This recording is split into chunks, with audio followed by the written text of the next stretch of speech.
Dear Mr. President, since the Columbine school shooting in 1999, more than 338,000 students have experienced gun violence at school. For the last 25 years, this issue has torn apart our country. There have been many strategies implemented to stop gun violence, but none of them seem to work, and the rates of gun violence in schools have continued to skyrocket. According to the CDC, in 2023, gun violence claimed 46,728 lives, the third highest number of gun-related deaths ever recorded in the United States. That had law enforcement agencies followed generally accepted practices in an active shooter situation and gone right after the shooter to stop him,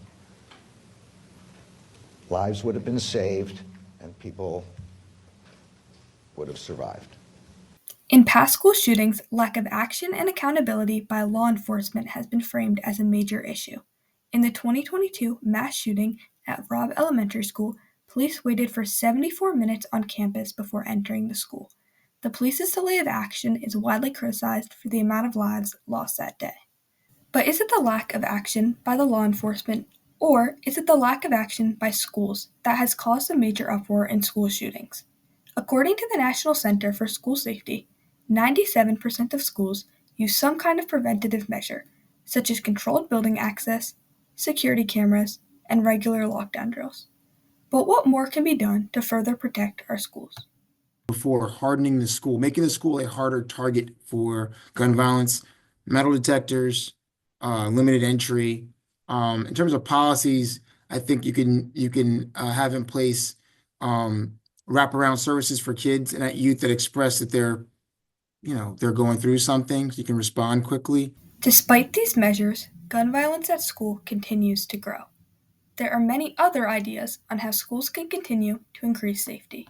But what do we do about the schools? What do we do to protect our kids? And I think the answer is, and I say this not loving the answer, because I don't want my kids to go to school in a school that feels unsafe or where there are visible signs of security. But I unfortunately think that we have to increase security in our schools. We have to make the doors lock better. We have to make the doors stronger.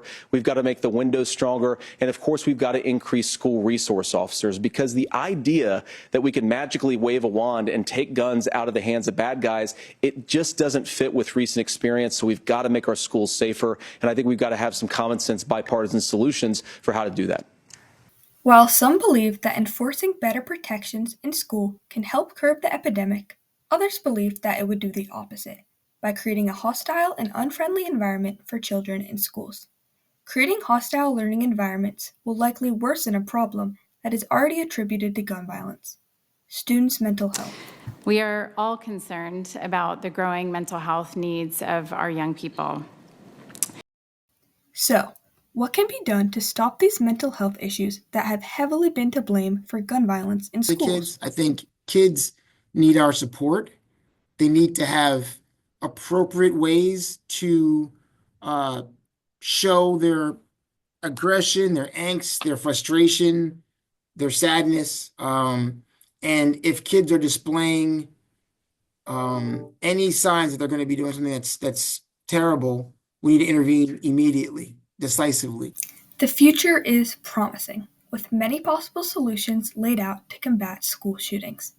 But despite the growing statistics of gun violence, some believe that these preventative measures could infringe on the Second Amendment right to bear arms. There are absolutely certain things we can and must do. Where we part ways with the president and many in his party is on the policy question, and what we can and should do to prevent the hate-filled, vile monsters who walk among us from committing their evil. Restricting the fundamental human right of law-abiding Americans to defend themselves is not the answer. There is no simple solution to the gun violence epidemic in America. In conclusion, a combination of accountability for law enforcement and schools, in-school protection measures, as well as focusing on the students' mental health is the best way to begin to approach a solution.